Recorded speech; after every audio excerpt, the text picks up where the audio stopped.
Huh?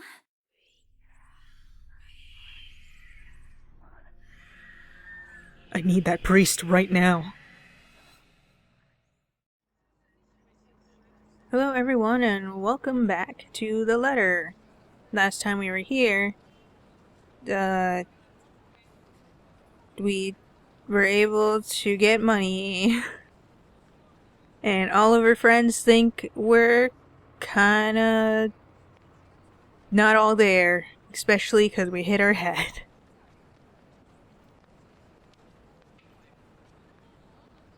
In the end, only Becca and Zach could come.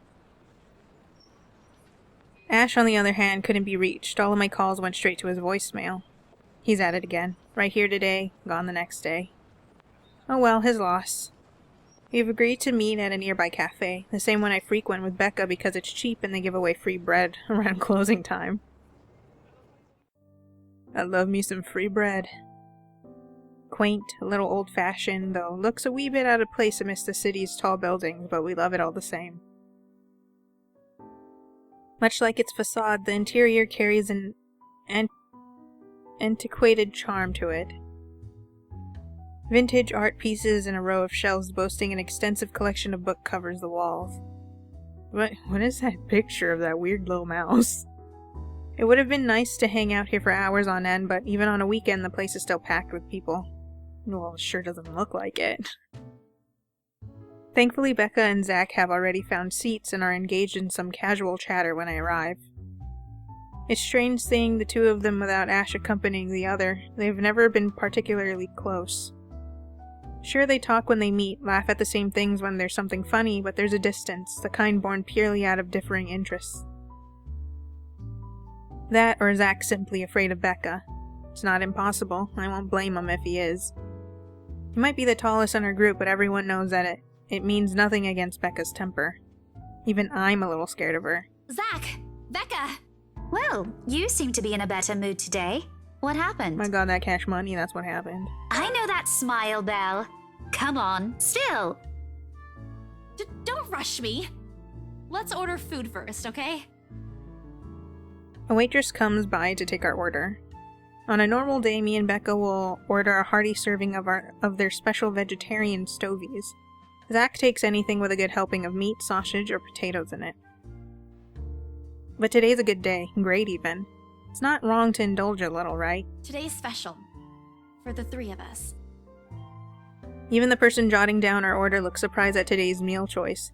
She writes it, nevertheless, and leaves without a comment.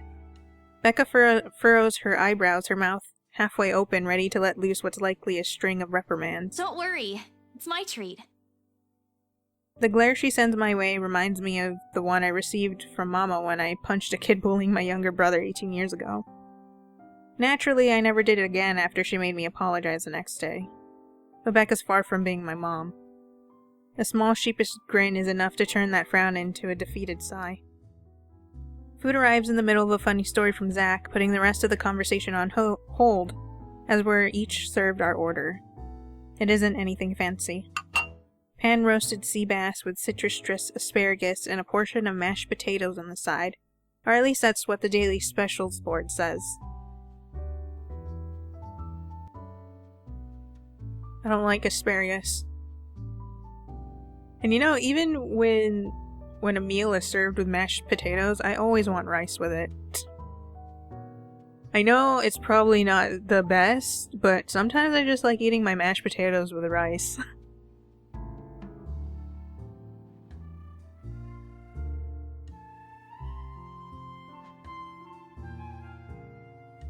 I never did pay any attention to it whenever I come here, since the price, whatever's written way above what I'm willing to spend on food on a single day.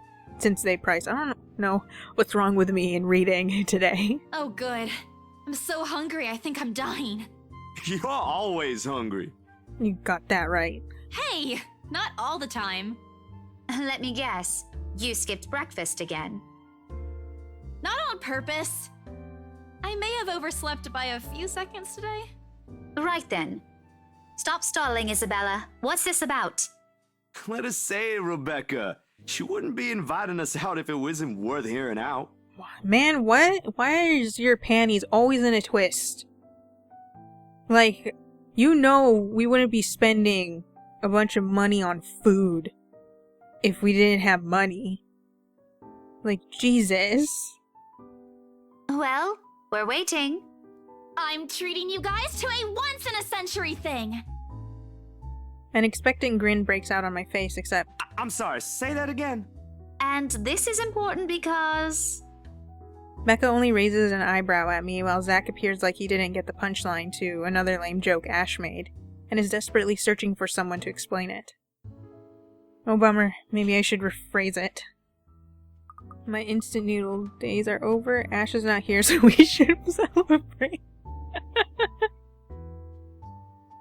I like this option the best. Okay, let me do that again. Now I have to immediately see. Nobody liked that. Everybody hated that. Oh, I wish at the corner of the screen it just said, everybody hated that. So I didn't. It really would have set the feeling. We should celebrate because Ash Hole is totally missing out on my first treat ever. I'm sure Ash has his reasons. He hasn't even apologized for calling me a scaredy cat yesterday. A half-hearted complaint without any meaning to it, done more out of habit than with any real malice or hatred to it. After all the times he's called me a scaredy cat, the word itself has completely lost its meaning, imagine that. Also, it's just a joke.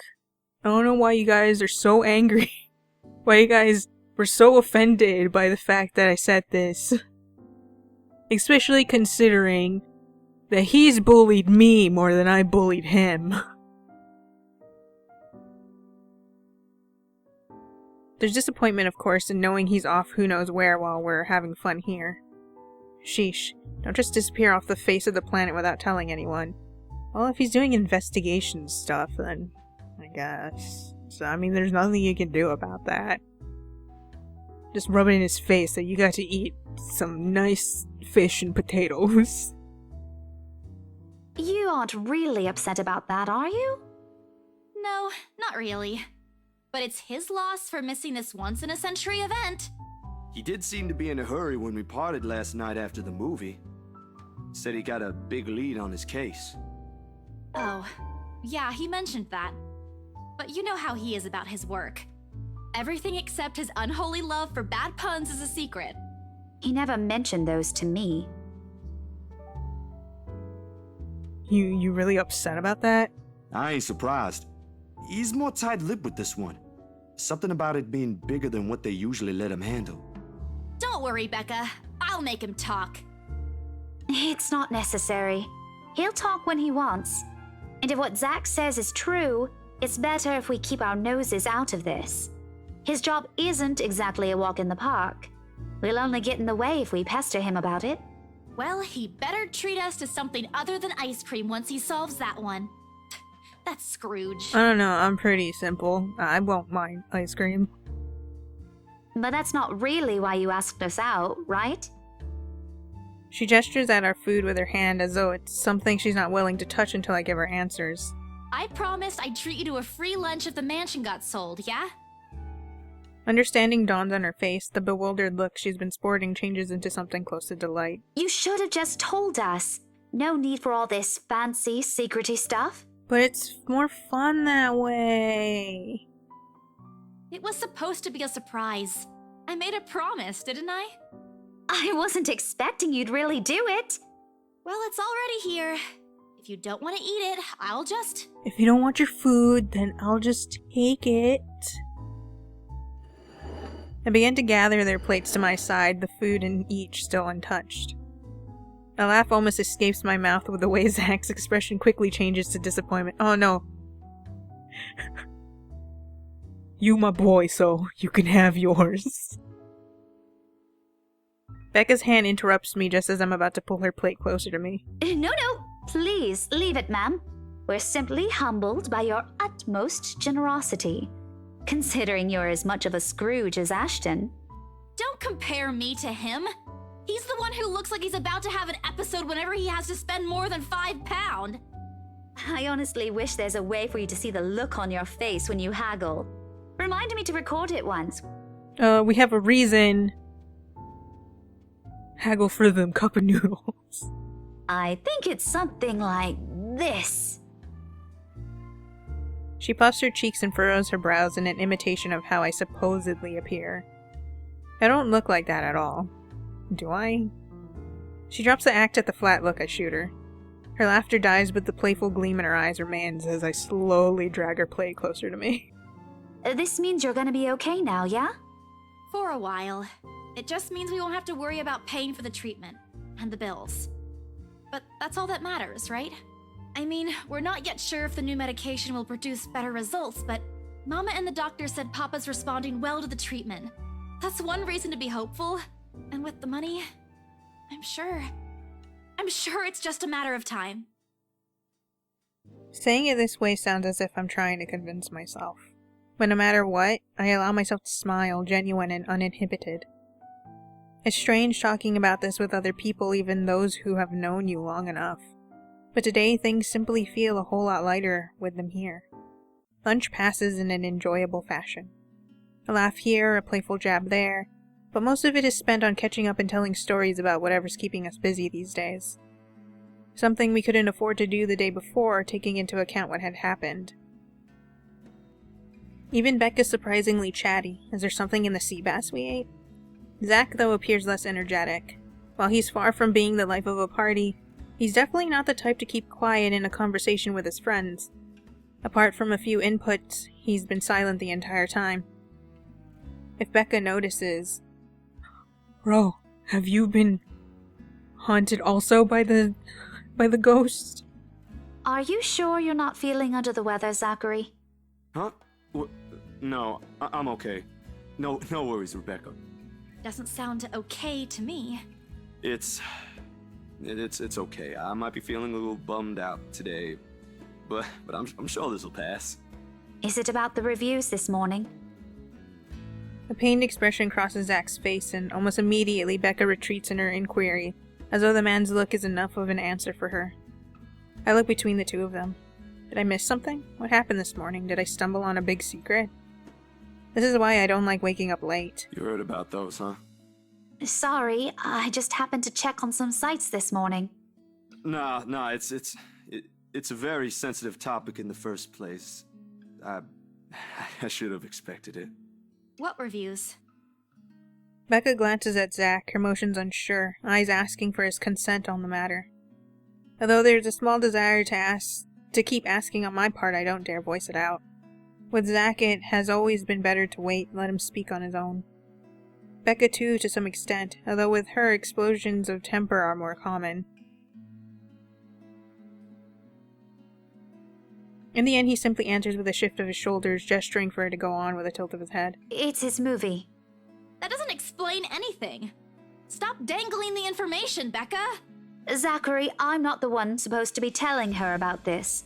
It's still your documentary. Is it something bad? Not bad per se. You guys don't need to dwell on it much. Bad? Listen here. I wouldn't trivialize what those bowheads wrote if I were you. They're ruining other people's jobs. From how her tone rises in anger, it seems like she's the one slighted and not Zach. A snicker escapes me, which I promptly stamp down on as soon as she sends me a hard look. This isn't a laughing matter, Isabella. Some bowbag just insulted him. Calm down, Rebecca. Those are just reviews, and it happens a lot. I do not ken about you two, but calling the entire film an out-and-out drivel, you're better off watching an educational kids' TV. Oh, if you shoot, could call sorry. that a critique. Did we even watch the same film? I do not ken about you two, but calling the entire film an out-and-out drivel, you're better off watching an educational kids' TV show, and worst 1.5 hour of my life, among other things, isn't exactly a critique any decent movie reviewer would say. Well, maybe I ain't cut out for it. Better stick with my photography or something. If nothing else, this helped me open my eyes to what I can and can't do. It was... I don't know how many films he's ever made, but... I mean, those aren't very good things that tell you anything. You're giving up. It wasn't a question. It was just something experimental I did on my free time anyway. It's no big deal. But you worked on it for months. Doesn't look like it matters for those people. Don't say that! Damn, why is everybody so yelly in this group?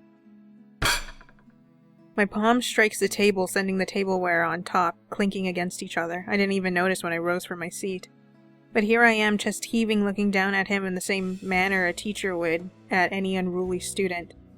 Becca's probably proud. I didn't mean to yell, but there are some things people like Zach aren't supposed to say. How exasperating. He of all people should know. It's just a review. Except they're pretty well-known critics. Yeah, well, critics can't be believed. Also, how is that even a good critique? Like, get out of here. Why does that matter? They aren't the ones calling the shots on this. Isn't that why they have a committee? Right, Becca? An amused gleam is in her eyes when I turn to her. What does she find so entertaining here? Help me here. Your friend's about to quit his passion for a petty reason.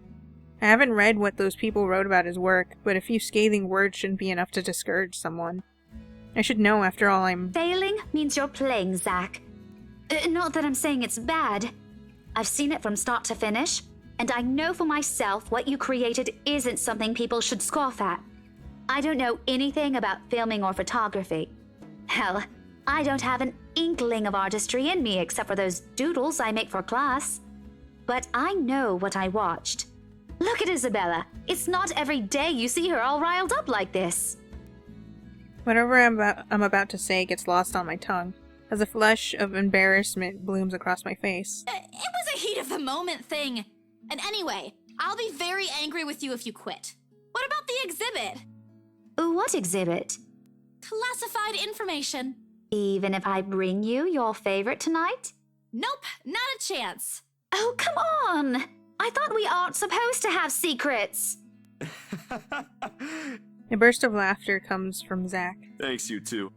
I might need some time alone to myself for a while. Just to think about things, how I'll go from here, that sort of stuff.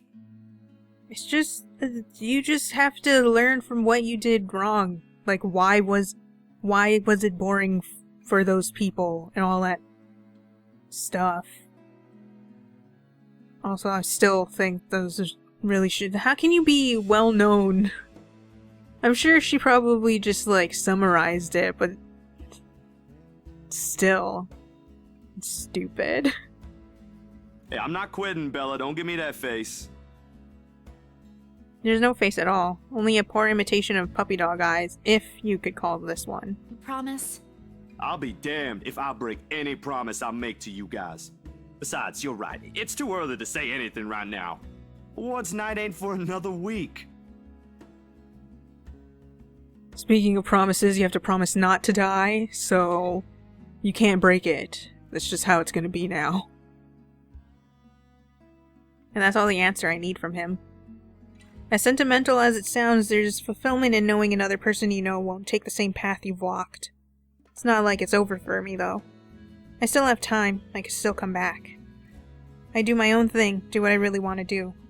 Surely once Papa recovers, once I'm done with everything. Inside my bag, my phone buzzes unexpectedly, breaking the pleasant afternoon lull. The screen shows Rose. Hey, Isabel. You at the office? Nope. Ha ha. Very funny, Rose. I'm hanging up. Don't, I'm kidding. BRC says the floor plan copies are ready for Miss McCollough to pick up. She states that as if it already explains everything. Then out of the blue, she launches a long rant about the awful state of Luxbourne streets. All of which she says in a single breath that I can barely keep up and make out a single word. I stay quiet if only to avoid becoming the next object of her frustration. She's similar to Becca in that regard. I'm stuck in horrendous traffic right now. Bloody stupid stupid drivers. When she has finally ran out of things to complain about and stops, but she says next still has none of what I'm hoping to hear from her. Just a quick mumbled plea for me to meet the right interior designer in her stead and... Anyway, I'll leave it to you. Bye. Thanks. Classic Rose. She ends the call without even asking for my input. The sky is cloudless, and the noontime sun is beating down on the hard concrete when we leave the cafe. It's far from unbearable, but it's enough to put most people in a fickle mood or make them vulnerable to catching something. No wonder we have staff members going AWOL lately, not to mention my boss's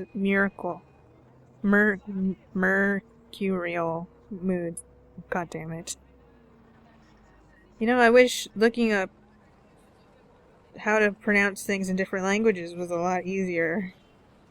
Was as easy as looking up words that I don't know how to pronounce in English. Mercurial. Mercurial.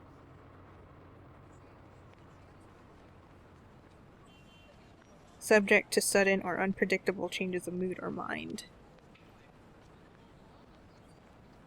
I can't believe I'm saying this, but I want our usual cloudy weather back. For all the gripes about the unpredictable weather, though, the streets of Luxborn remain constantly busy.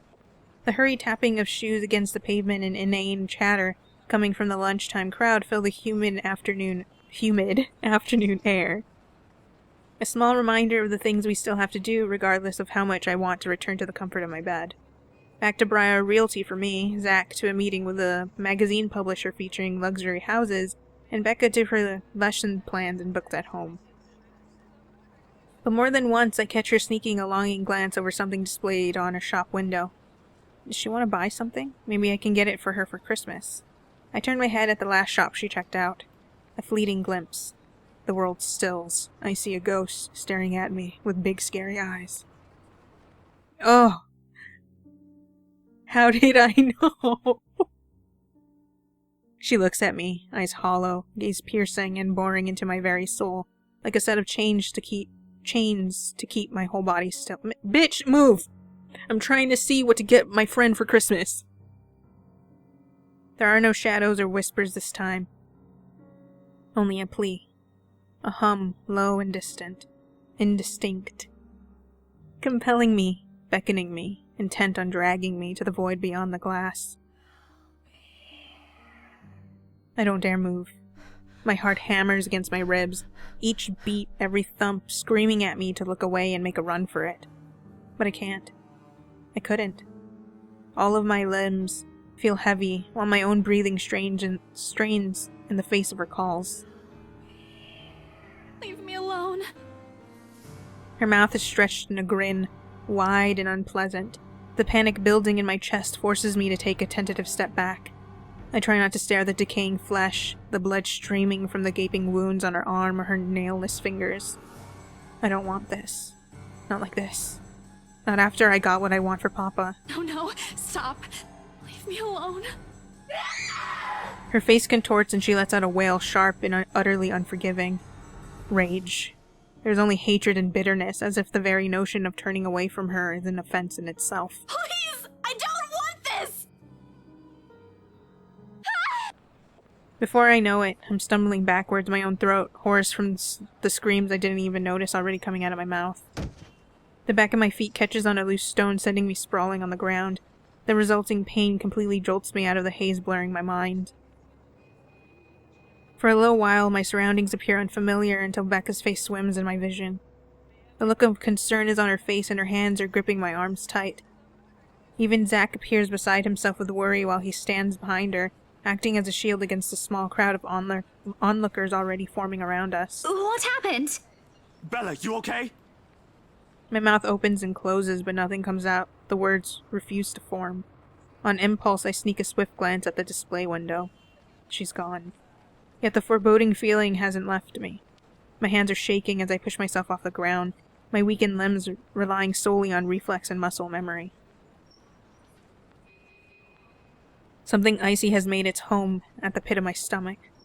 I want to throw up, anything to get the wretched sensation out. You are screaming! Zach, call someone! No, don't. I'm good. I'm good. I need to get to the office. Rose, the floor plans. Someone's going to pick it up. I'll see you later. Careful! Don't stand up yet. Stay put, Isabella. Zach, you watch over her for me. I'll call for someone. I attempt to smile to put her at ease, but it likely comes off as a grimace. Gently, I pushed her hands off my shoulders. My knees are still trembling, but I can't stand. Leave. Leave me. Stay away. Away. The humidity's stifling, everyone's stares are unnerving, and Becca and Zach's concerns are suffocating. I don't want to be here. No more. I break into a run. I wish I hadn't left my bed this morning. Here, with only the occasional drips of water on the sink and the whirring of the fan blades to keep me company, it's easy to fall into a cycle of negative thinking. But even with the clutter to keep me company, the room still feels a whole lot bigger than usual.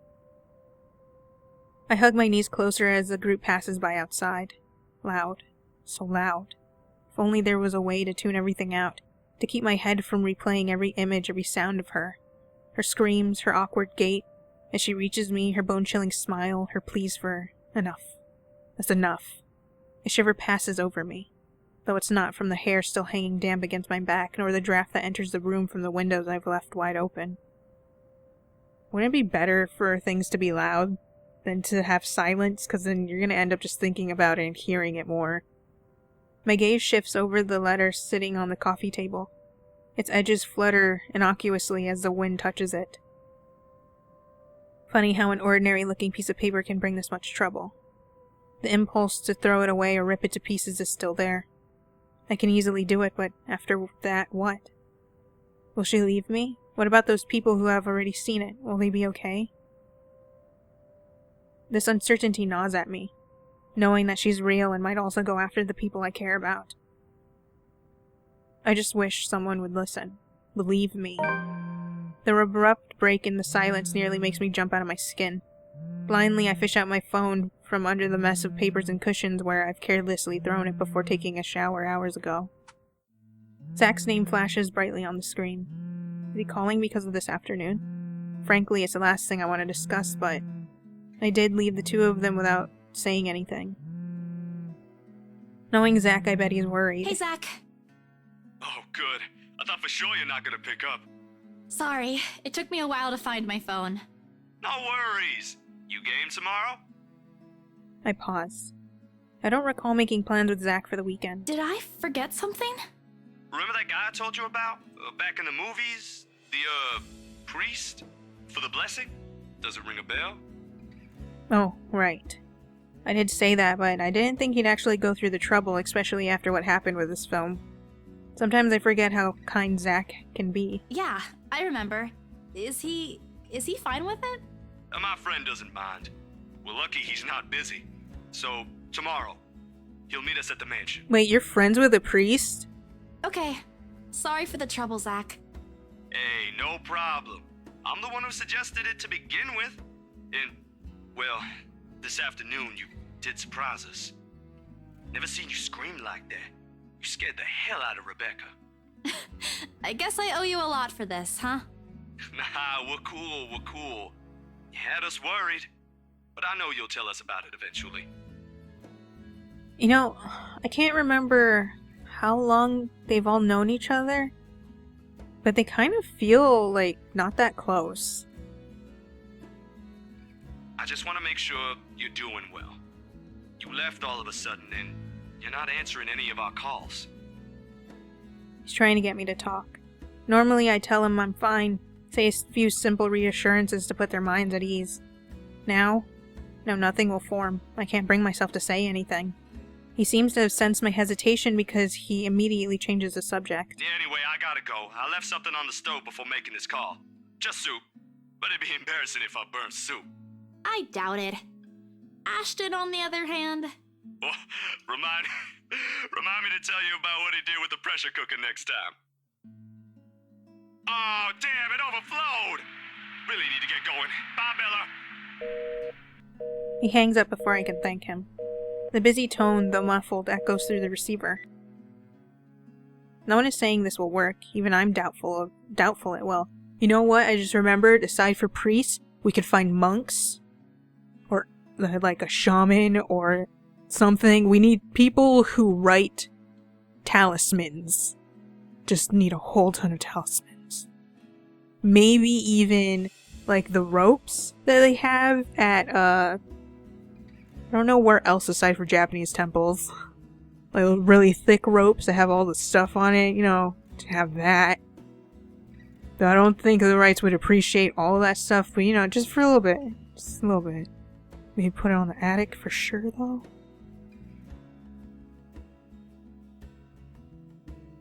But right now, I'll take anything. Anything to get out of this nightmare. Sleep comes easier tonight. And for the first time in a long time I dream. Of clear skies, of unrestrained laughter from children playing in the streets, and of small, cramped dwellings. To an outsider, the sight does not paint a pretty picture. However, this is home to me. That didn't sound nice. Morning dawns bright and clear the following day.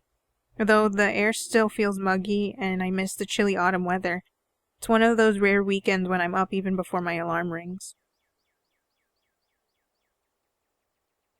If it wasn't for Zach's call last night, I'd probably sleep in. When 9 a.m. rolls around, I'm already on my way to the Ermengarde mansion.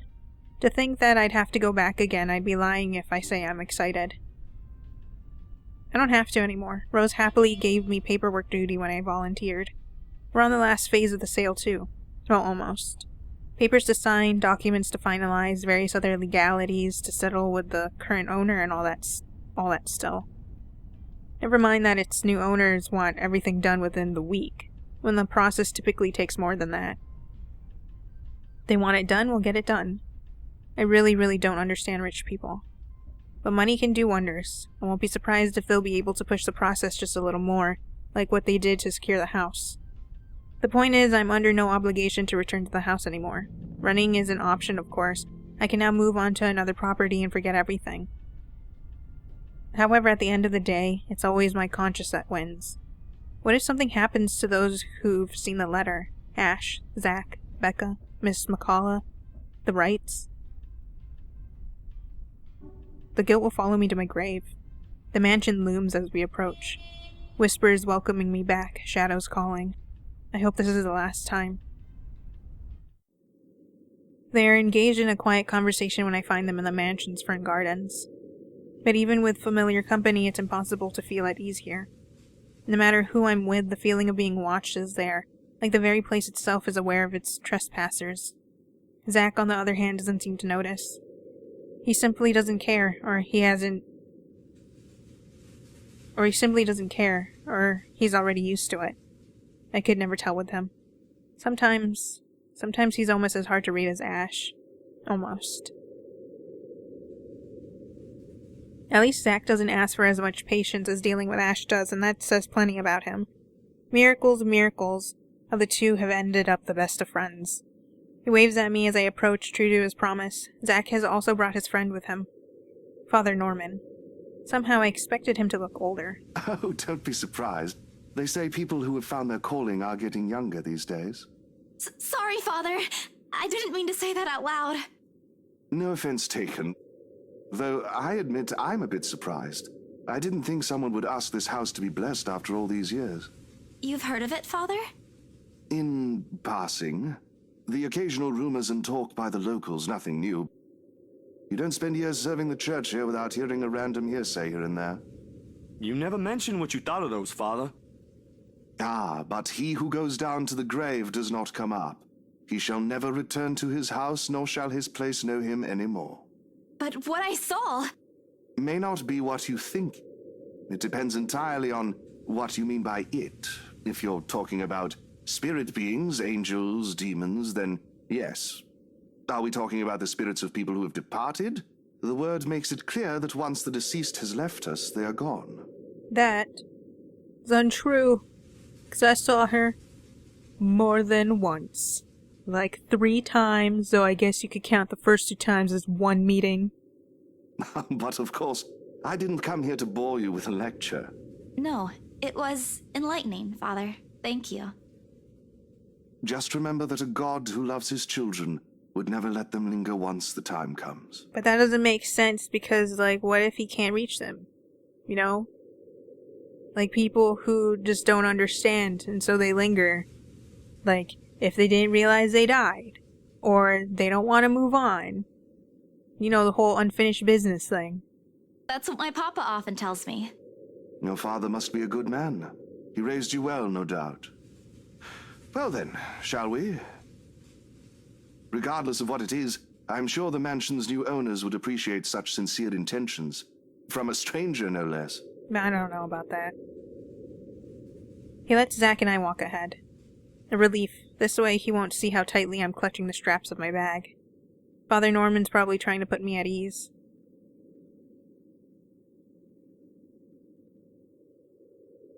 But the worry, the cold, restless, foreboding feeling has firmly lodged itself in my stomach, making its presence known with every step we take towards the house. I really hope this doesn't end up affecting Father Norman. I'd feel really bad. Hey, you okay? He's just one priest, after all. Such little power. Zach lightly nudges my side, careful, mindful of his motions, to avoid startling me, no doubt.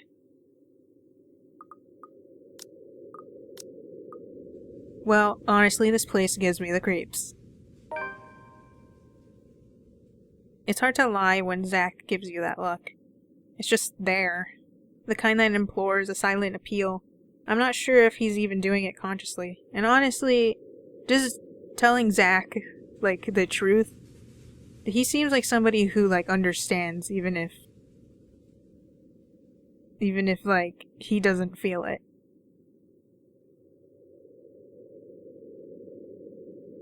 Like, he tries to help you through it.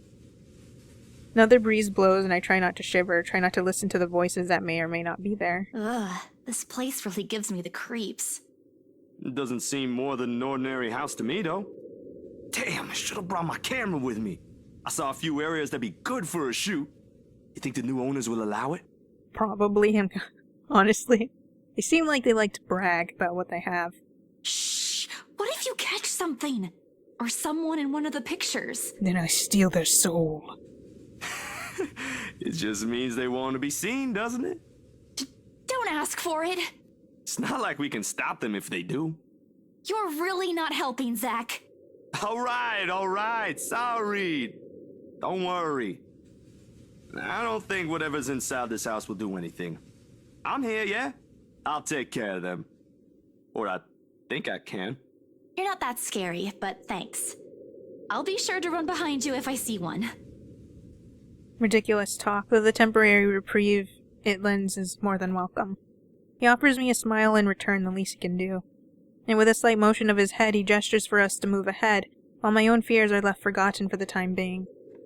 The things inside my bag clatter softly against each other while I rummage for keys to the mansion. I should have heard the telltale jingle by now, but didn't I put it in my bag last night? Seconds later, I'm sitting on my heels, and one after another, I'm taking out everything from every pocket, every slip. It'll be a pain to put everything back later, but I'm sure it's just under these. Nothing. Oh man, of all the times to forget. Is something the matter? I forgot the keys. But don't worry, I can pick the lock. No, I'm sorry, Father. I think I left the key. No use coming up with excuses, and right after they've both taken the time to go this far away from the city. With a heavy sigh, I grab the door handles, pull myself up, a string of apologies ready at the tip of my tongue. Careful, Bella! We've spoken with the current owners. Well, technically, you were not yet the owners, but... There's a brief moment of confusion, and then I'm falling. The momentum of the door swinging open pulls me back first into the mansion's foyer, before I can make sense of what's happening. Ow, ow, ow, my back. What the... Isabella? Oops. Hi. Just, gonna give the place a blessing for, happiness and stuff. Totally not like an exorcism or anything. No time to nurse my bruised back to make up excuses because the next thing I know, Zach's gently pulling me up right by my arm. Rose looks down at me with a mixture of apprehension and something I couldn't quite place. I'd say it's relief, but... sheesh. Good going, Isabella. Right after you volunteered to work on the papers. And standing behind her... Ma'am Hannah! Mr. Wright! Oh, Isabel. We always meet in the most interesting circumstances. A complete understatement, darling. I don't know how this is interesting. What are they doing in my house? Excuse you, I'm also part of this deal. Abruptly, he waves his hand at Zach and Father Norm. Oh, you were talking about them. Haha. Like their presence is a slight against his own. I thought you said you wanted to do paperwork duty. What are you doing here? Like a deer caught in headlights. Unfair, Rose. It's putting me on the spot. And it leaves me no other choice but to answer.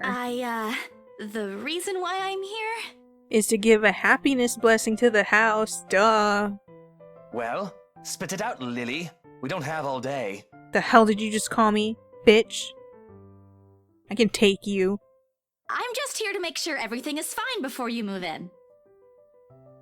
I'm so sorry, Mama. You said I'd go to hell if I lie. I likely will after this, but there's no other way. Well, it isn't entirely a lie. I'm here to make sure no one disturbs them after they move in. It just so happens that what I'm checking for and trying to drive away is of the paranormal variety. Oh? The house appears impeccably fine to me. I'm trying to give you a happiness blessing, and you're ruining it. Mr. Wright shifts his eyes around in a careful manner, as if he's looking for faults in every crevice of the house. The grin on his face, though, when he returns his attention to me is similar to what my Kuya Jordan had often given me when he was up to something. Usually a scare prank that inevitably ended in me crying. I never did forget the way my brother sneered at me then. A part of me thinks that perhaps if I hadn't been the object of his mischief in childhood, I would have grown a little braver. Come on, little Lily. Lying doesn't do that cute little face any justice. I'm a very patient man. Now, why are you really here? Right now, in the face of an almost identical expression, perhaps even crueler than what I'm used to, the lie I told falls apart. The truth is I was just thinking we could have the house blessed before move-in day. And why would we ever need to have this house blessed? For luck and protection? I shrink under his scrutinizing gaze. For a second, I think that he'll start shouting at me. Instead, he laughs. Not the mocking, jeering kind, but wondering if he's hearing things right. I'd say he was amused, but I honestly couldn't understand what was so funny with what I just said. Was it really that weird? Wasn't it a custom here? I wish Becca was here to explain stuff like this. That's rich coming from you. When we saw Devlin Court, you didn't. It's a small custom back home. I thought it would be nice to do something that would bring positive energy to the mansion, since this place has been empty for years. Shut up, Rose. I'm trying to get my ass out of this issue. And the papers, Isabella? I hope you did those first before this. Of course I did. It's almost done, in fact. But there are some items I still have to double-check before finalizing everything.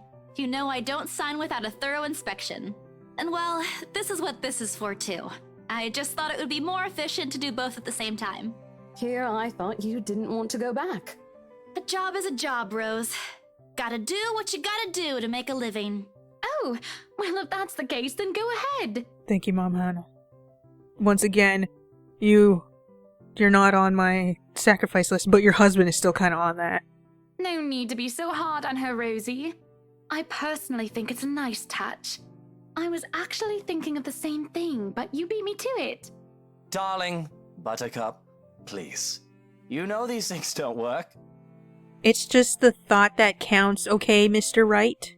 No offense meant to the holy man, of course. That does not explain the nigger, though. Watch your goddamn mouth. All of a sudden, there's an awkward silence that even Rose, of all people, seems reluctant to break. I told you, I can take you. Though a desire to do so is evident in the way her eyes nervously shifts to Mr. Wright. Meanwhile, Zach's grip on my arm suddenly tightens. He doesn't say anything further, but there's a conflicted look on him when I glance up. That's a face he makes only when he desperately wants to give someone a piece of his mind, but chooses not to do so, mostly to avoid confrontation or fanning the flames to an argument. He has always been like this, even among his own friends.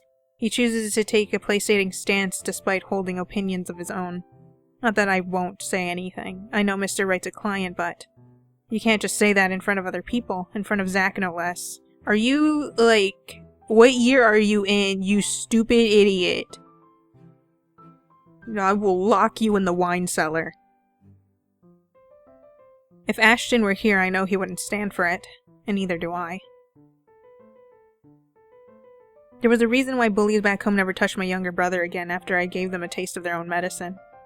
He might be inches taller than me, but I'm pretty sure I can still land a hit or two. Right in your gonads. Maybe, if only I'm not going to get in trouble with BRC for it. But before any punch could be thrown, Ma'am Hannah cuts in. Lucille Mitchell-Wright. Yeah, you tell him. In a voice too firm, demanding his complete silence. What? Instead of answering, she merely crosses her arms and shoots her husband a sharp, disapproving glare. That seems to have done the trick. He immediately shuts his mouth, but not before muttering a few inaudible words under his breath. At this, Mom Hannah could only sigh and roll her eyes, more than happy to get back to the topic at hand. I'm sure she knows what she's doing, love. She got us the house, remember? Who knows what a little positive vibe can do? It could even give us what we've been eagerly waiting for all these years. Damn, Mom Hannah has to deal with... Like, no wonder she has to be so fierce, because her husband's a stupid idiot. What have we been waiting for? I don't think I was ever informed of. Babies. Blessing for babies, but I don't think you really want a baby with that man. Nothing you should worry about right now. Anyway, we've still got a few things we need to discuss with Rosie here. Over lunch? I hope you don't mind, Isabel. We'd love to take you with us, but... Oh, no. Go ahead, ma'am. This'll take time. That's why there's 2 of us working on this. Rose looks like she's about to murder someone, probably me. At least she won't have to stay in a haunted property. She's getting the better end of this deal, if anyone's going to ask me. Oh, wonderful. I hope the next time the 3 of us meet, it'll be over a closed deal, Of course, ma'am. Please look forward to it. Rose hurriedly hands me the keys to the house before leaving, mouthing reminders to secure the place and harmless threats for throwing her under the bus. I return it with a reassuring smile of my own, even if she's the one who often forgets. Sheesh. And just like that, gone just as quickly as they appear, fleeting from one scene to the next and leaving me wondering if this is simply what's typical for rich and famous. If so, I'd rather stay with my rundown apartment or our little shack back home. There's still joy in the smallest things, after all. With a house this big, it's not surprising when... I was trying to read the achievement at the same time, but I couldn't. With a house this big, it's not surprising when the ceremony takes a few hours to finish. The sun's already high by the time we've gone through the last room. I can never say I'm a devout follower of my faith, even with Mama and Papa's teachings. But hearing every word Father Norman uttered as we went around the house has put me at ease. All of a sudden, the mansion doesn't seem so scary anymore. Maybe there's an end to this? Or perhaps this is the end.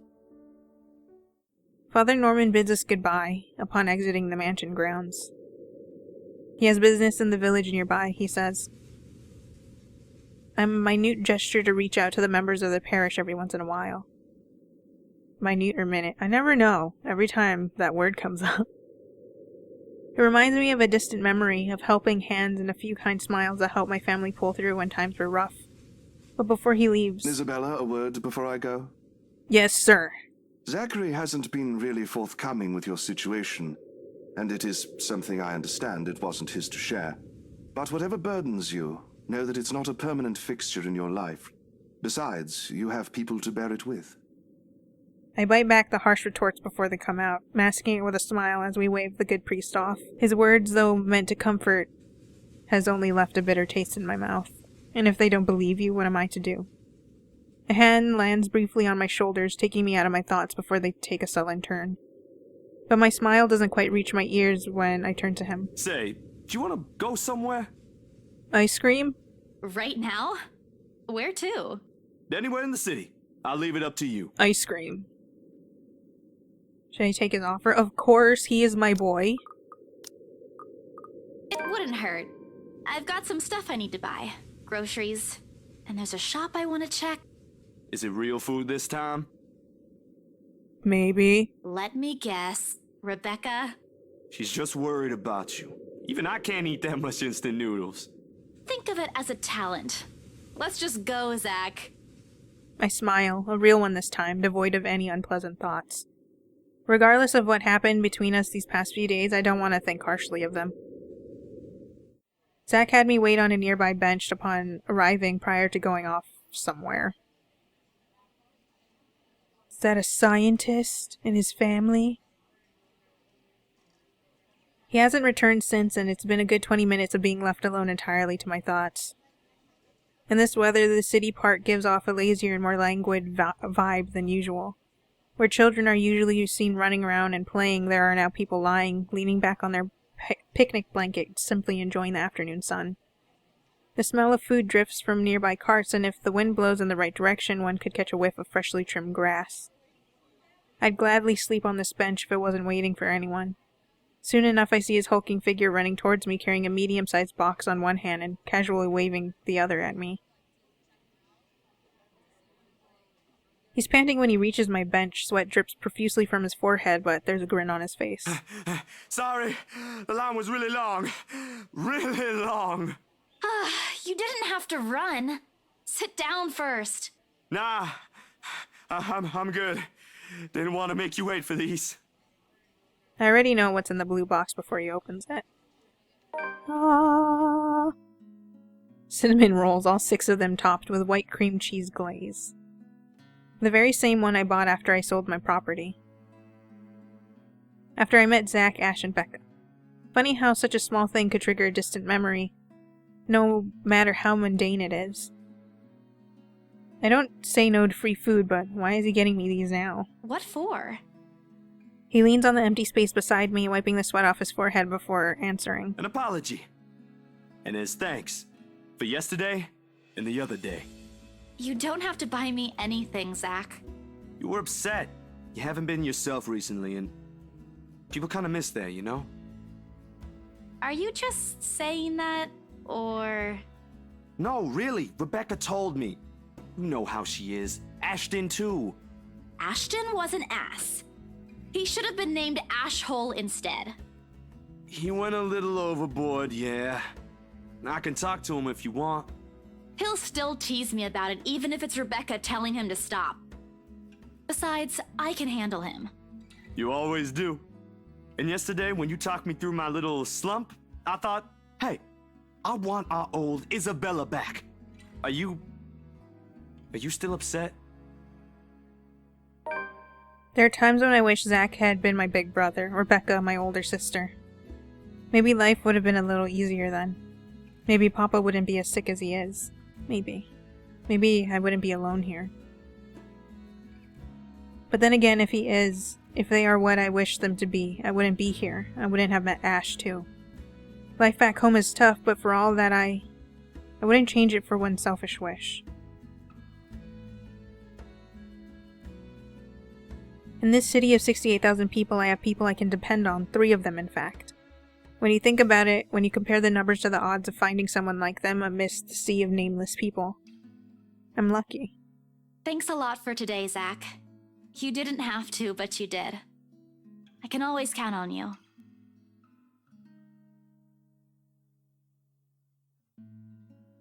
Zach, you are my bestest friend, and you're not allowed to tell Becca or Ash. Actually, you can tell them. Just me? No Ashton or Rebecca? Oh boy, they won't be happy to hear that. I don't mind being the favorite, though. Nope, no favorites. But you cook better than both of them, so that's a plus. It's always been food with you, ain't it? Don't put it like that! You're making me sound like a glutton. I'm not saying you are, but it does feel good to know there's someone I can invite for food to be able to eat all of it. Only that? I thought we were also art buddies. Oh, that too. But the food thing really stands out when you think about it. You do eat a lot for someone your, size. Low blow. I take pride in my height. So, is it okay now? Do you feel better? Does it still scare you? A little. I'll be okay. I'll figure it out, somehow. It's not as bad as the other day, and Father Norman helped too. I should have brought something to thank him. Oh, we could visit him anytime. He loves hearing from the young ones. He isn't that old, is he? Don't know. He doesn't tell. Secret. I think I might have seen his face somewhere before. I just couldn't recall when or where. Ash says he looks like his boss or the bartender at the local pub if he squints. Don't take his word for it, of course. He might have accidentally inhaled something from the forensic lab again when he said that. This time the laughter that comes from both of us is genuine. Back to the usual. Things may have not been the easiest lately, but it certainly isn't the worst that has happened. We do end up sharing the cinnamon buns between us despite Zach's insistence that it's only for me, but more than the food, there's a relief and contentment. If you need anything, just ring, okay? Like when Ash annoys you too much. I'll help you with him, best friend or not. No way. I can take him on. Still an extra muscle wouldn't hurt, yeah? Just let me know, and I'll back you up. My sister knows this one thing to shut him up when he's being his usual self. Ask me what it is whenever you want, and I'll spill it. I don't think that's necessary, but thanks. I'll keep that in mind. He leaves me with a smile and a wave.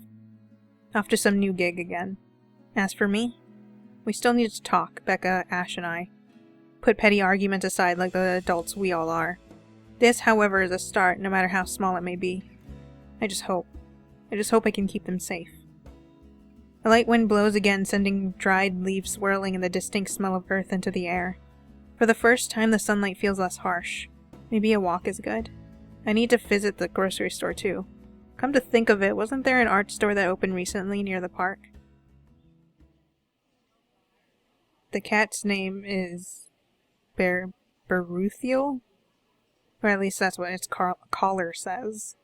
It's an odd name to give a cat in my opinion, but it speaks grace much like the one that carries it. It shows in the way he swishes his tail and his eyes follow my hand's every movement.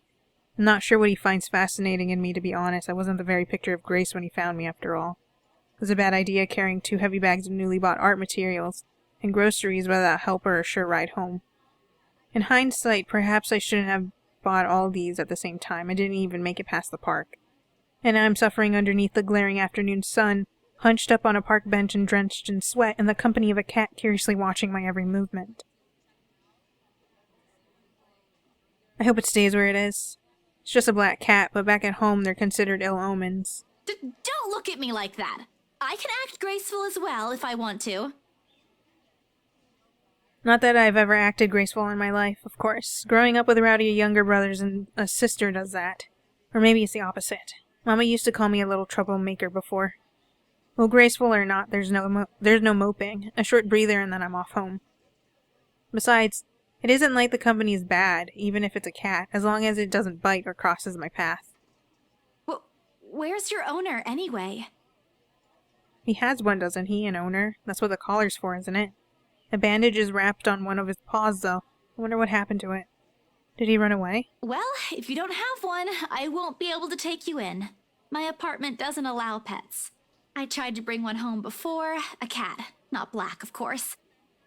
And Rebecca threw a fit before the landlady could. I take a small packet of sweets from one of the bags beside me and pop it open. As I'm about to put one in my mouth, he meows.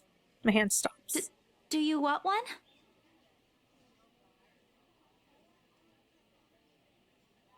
He doesn't meow again as I'm expecting him to, but I take his unblinking gaze as a yes. I shift the piece to my palm and hold it out to him warily. He sniffs at it once, twice before. Baruthia! Like a good, properly trained pet, Beruthiel, I don't know how she said it, responds as soon as he's called. Recognition comes as soon as my head snaps in the direction of the voice. Miss McCollough, hard to miss with her height. I'm sorry. Did my cat hurt you? Miss Santos, was it? I'm surprised to see you here. Nice to meet you again, Miss McCollough. Were you harmed in any way? I'm sorry. Baruthiel's not exactly fond of other people. Even run away from the veterinarian right now. Oh no, he was just sniffing my hand earlier. My Baruthiel's a she. Yeah, well, I can't tell. All cats look the same. She? All this time I thought. The pause in conversation, I don't know why you were offended about that. It's not like male and female cats are easy to... Why do I keep doing that? Are easy to distinguish. The pause in conversation, if this can be called one, is uncomfortable. We're merely two people working different jobs for the same client. Frankly, meetings like this don't happen a lot, and if it does, a simple nodding of heads is enough. Still, trying to be friendly wouldn't hurt, right? I kinda want to talk about her cat. That seems like, I mean, that's a thing happening right now, and kind of feel bad talking about work all of a sudden. I keep my tone cordial and warm. I'm actually surprised you have a cat, Miss McCollough. And why exactly is that? There are a lot of people who have pets.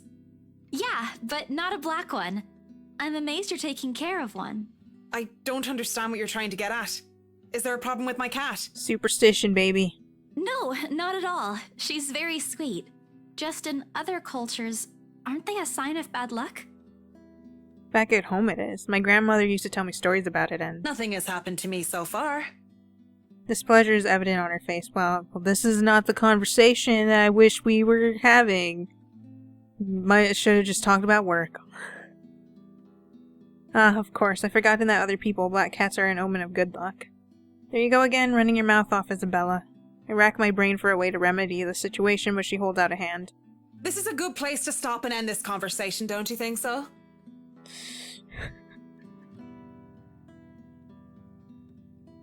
God damn it. It is good to see you again, Santos. The complete dismissal, if I've ever heard one.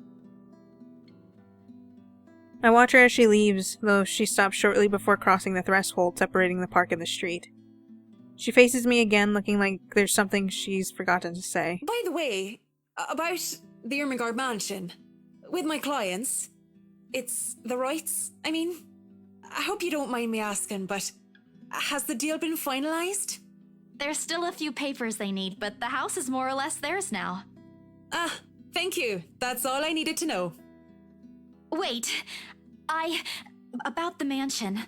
The letter, the same one they saw. Whoever she is, she's asking for help. Someone. I want to tell Miss McCollough, but the urban legends aren't just legends anymore. They're real. She's not going to believe me. And after our conversation about the cat, I don't want to bring it up. Don't mind me. I need to go too. Have a good day, Miss McCollough. I hastened to pick all the bags I've left on the bench and ran as fast as my legs can take me. In that moment, what I'm carrying in my hands weighs far lighter than the overwhelming guilt trying to consume me in that awkward conversation. Home. I want to go home. Anywhere where I won't be reminded of the house. Of her. Of my own cowardice. The food tastes less appetizing tonight. A pity. One would think that someone who has been on a continuous binge of instant noodles would find a home-cooked meal enjoyable. But it isn't. Hunger isn't what is gnawing at me tonight, neither are my sore muscles. The TV runs loudly in the background, but what it says barely registers in my brain. It's hard when the things you're trying to forget keep returning to the forefront of your mind. It distracts you, eats at you, devours you. I wish this would stop. I wish I wasn't the one who picked it up. I wish it was somebody else. In other local news, a woman was found dead in her home. Luxbourne police officials are currently investigating the crime scene, but has classified the case as homicide. Huh? The victim, identified as Rose Pamela Cooper, 33 years old, working as a real estate agent. What? No! I thought she did... Rose? Discovered lying in a pool of blood in her two-bedroom flat with the words "Help me" repeatedly written on the walls. No. No. This isn't what I want. This isn't supposed to happen. None of this is supposed to happen. No one's supposed to die. Those are just stories, right? Legends. That's what everyone has kept telling me, so why? And Immediately I rush to my study table in search of my phone. My hand, cold with dread, clings tightly to it as soon as I touch its edges. A piece of folded paper, the letter lying unassumingly beside it, slips to the floor when I pick up the device, but I pay it no mind. There are more important things. Right now. Right now. I need to call her. I need to call her. I was with her. I was just with her not long ago and she was okay. No, no, no. It isn't Rose, I'm sure of it. I just talked to her and... A sob escapes me and hot tears begin to blur my vision. One after another they trickle down, weighted by the very same guilt I refuse to admit I've been carrying from the start. The same one I've been hiding from. The same one that has put the people I care about in danger. My hands shake as I navigate to Rose's number on my contacts list. She'll answer, right? That's what she always does. She'll pick up, tell me to turn down the waterworks and call me a wuss afterwards. She'll answer. Please answer, Rose. Again and again I dial. Whispering, praying, pleading. Come on, Rose! Don't do this to me! Please pick up! I know you're there, Rose. You're not dead. Please tell me you're not. This adds to the series of deaths and disappearances that has plagued Luxborn in the recent years. The authorities are currently looking at a possible link with the notorious Anslem Butcher case. The TV runs loudly in the background. A deafening static sounds from my phone's speakers. But in my ears I can hear the screams, her pleas, her whispers. We are not safe. A buzzing sensation jolts me awake. My body still wants to sleep to forget what I heard, what I saw last night. But it's there, nudging, prodding me. Slowly I become aware of how awkward my position is, and the aches that accompany sleeping in a curled position the night before. If I even slept at all. The memories are impossible to forget now that Rose is gone. They say it's easier when you say it out loud. Instead, the words weigh heavier on me each time. She's gone. Gone because of me. Gone because of one letter I was too curious to look at. I should have been more careful. I should have just kept my mouth shut. I should have destroyed it before anyone else had gotten involved. I should have. The notification light on my laptop blinks incessantly, mockingly, when I look at it, as if it's calling me back to a sense of normalcy. I check it nevertheless out of habit more than anything. In light of the recent events, there will be an all-staff emergency meeting from 1 to 2. Attendance is a must. Company changes, new hierarchy, and policies will be discussed during the meeting. Everyone is expecting to bring a copy of their own attendance logs and sales reports for the last 6 months to be submitted to your respective managers for review. We are expecting everyone's cooperation. If this were one of those typical days, I'd happily comply and get myself to our office. Today my limbs just feel heavy. On one hand, going will keep me busy, take my mind elsewhere.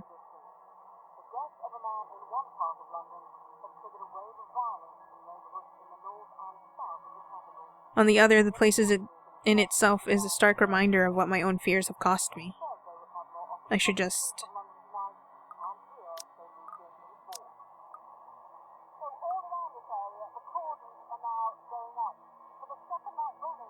This is kind of important for, continuing your life. I understand. But maybe we'll find, more information other than listening to the television. I should just go to work. Moping won't get me anywhere. This is just, one of those things, isn't it? You deal with it with a smile no matter how bad things get and hope for the best. Although my whole body feels like lead and my limbs are sore, I push myself away from the chair and head for the shower. The letter I dropped on the floor last night flutters open as I pass by, unfolding for no one else but me to see. Every word written on it glares back at me. They sneer. They ridicule. Like living beings fully aware of what they've done. With a huff, I pick it up and shove it into my bag, perhaps with more anger and frustration than I'm used to showing. This, too, I'll deal with. Somehow, I'll find a way and make things right. I have to. before it takes more people from me, even if I must do it on my own. Papers rustling, telephones ringing, feet shuffling. Overall, today looks like a typical workday at Briar Realty Corporation, except it isn't. The air is thick with tension and unspoken questions no doubt everyone present has already heard about Rose. If they missed last night's report, they'd likely see it in the morning news, in the papers, or on various news sites on the internet. Everywhere is a bitter reminder. In fact, everyone's giving me a wide berth as though the mere mention of Rose would be enough to trigger something in me. It's appreciated, but it only serves to create a bigger hole in the place Rose has left. After lunch, my boss calls for a meeting. I don't have to look up from my work to know what it's about. He's in a strange, pensive mood today, probably out of respect for a dead colleague. Oddly, I'd appreciate more if he just shouted at me today. Anything is better. I'm sure you've all heard of what happened to Miss Cooper. She was a valued member of our team and she will be missed. There's no date for a funeral, yet, but those who wish to attend, kindly speak with your respective supervisors. By the way, has anyone heard about our still AWOL staff? None? HR, you know what to do. Santos, a word? In my office? At the end of it, I've been given the entirety of Rose's workload, including finalizing the rights papers, and have been promised an ample compensation for my efforts. I think he's expecting me to be happy about it. Instead, I immerse myself in my work. I have to, anyway, if I want to forget. Time flies when you do, and by the time I give notice, it's already late. Everyone's already gone, leaving me in the company of a radio and a member of our janitorial staff. I don't even know his name. Rose likely does. She remembers people easily like that. The Luxbourne Police Department continues its search for the following reported missing people. The radio blares one name after another. Hold on a second. Missing? Aren't they? Still, I have to check. Frantic, I turn back to my desktop. The loud tapping of my fingers against the keys fills the office for the better part of my shift as I look through everything. The background around the place, its history from the current owners and list of employees hired under BRC. And I'm right. Of course I am. BRC may have a lot of staff, they may have a lot of agents hired, but I remember those names anywhere. After all, they're also part of the crew who worked with us in preparing the mansion for the open house. Then the letters. No, that can't be. I hope it's not what I'm thinking. But Rose is... Something snaps into place in the fraction of a moment. These people, Rose, the letter... I need to... No, if it's like this, they still won't believe me. I have to make sure of it first. Evidence doesn't lie, that's what Ash often says, right? If I have proof, then maybe... I don't want to get my hopes up yet, but maybe there's still a way I can save them. The letter, my phone, papers, anything that will be useful, I grab all of them and stuff them into my bag. I can't stay here, there's something I need to do. There's something those people should... The noise cuts sharply through the room, stopping my hand short of cramming a pen into my bag. Hello? Anyone there? Someone must have left their printer open again. I may be in a hurry, but if I don't turn it off, another person's certainly going to have a fit tomorrow over wasted company resources. Most of the time it's Rose who does the nagging, but... The clicking of my pen in my hand is a welcome distraction as I search for the said object. Each stride my feet takes also echoes throughout the empty workplace.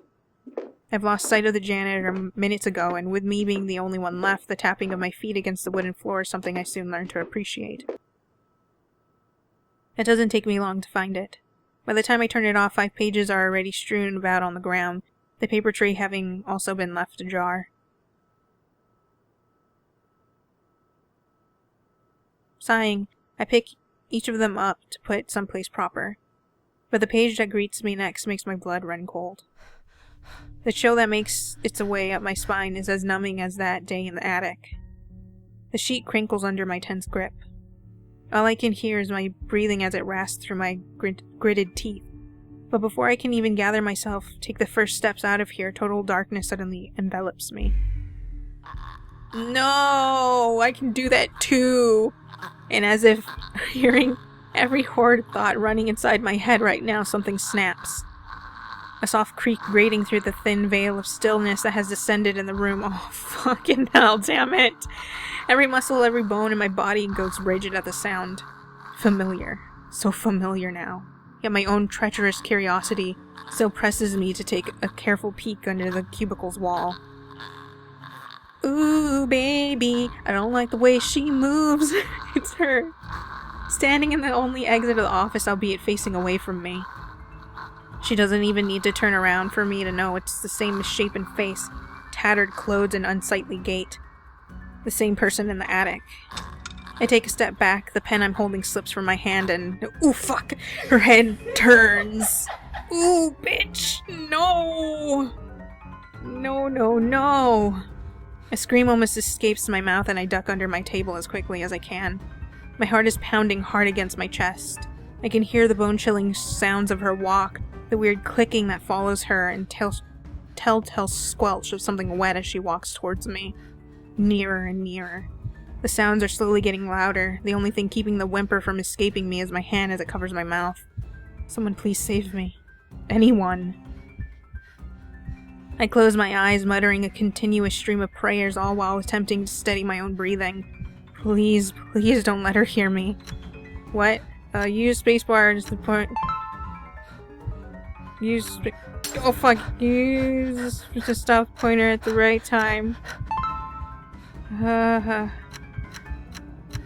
Fuck. Oh, I don't think I'm gonna make it.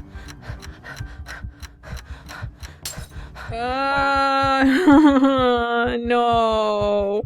What the fuck was that? Our Father, who art in heaven, hallowed be thy name. Thy kingdom come, thy will be done, on earth as it is in heaven. Give us this day our daily bread, and forgive us our trespasses, as we forgive those who trespass against us. And lead us not into temptation, but deliver us from evil. Amen. That was bullshit. That was utter bullshit. When the last lines of my prayer have left me, all that remains is a hush, and none of her footsteps nor those chilling sounds she makes. Only silence. Is it safe? Another second passes, and when nothing comes... Fuck. What?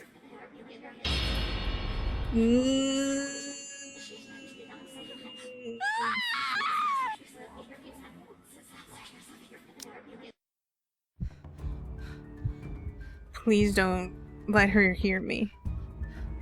Oh wait, do we have another chance?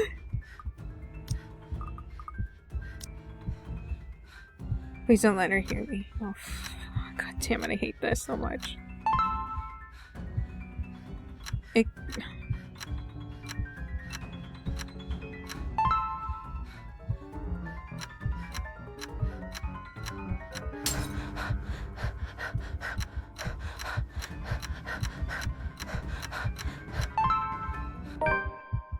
Oh. Okay. The seconds, minutes stretch out before me agonizingly. Is she gone? Slowly I open my eyes to take a peek. I don't dare move or make a noise. In the face of such terror I can only beg. Let out silent pleas to whoever's out there. Please, please don't notice. Don't let her notice. I want to live.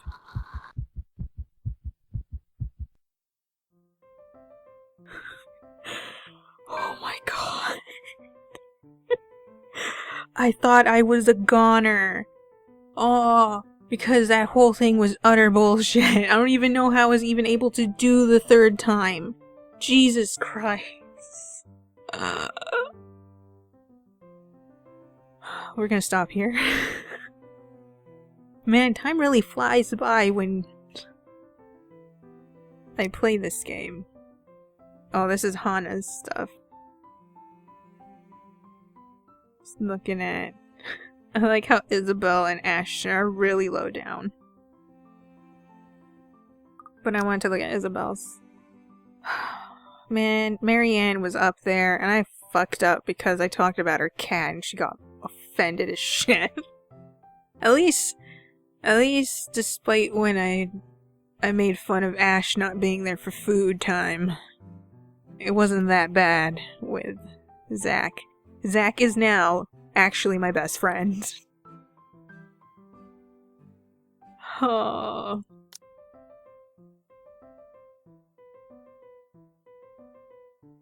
Man. I was really like... I really thought I messed up. I was gonna be so upset because I hate stuff like that. I can never get it. Especially the way it is. Doesn't... I can't even tell where the cursor is. Oh, man.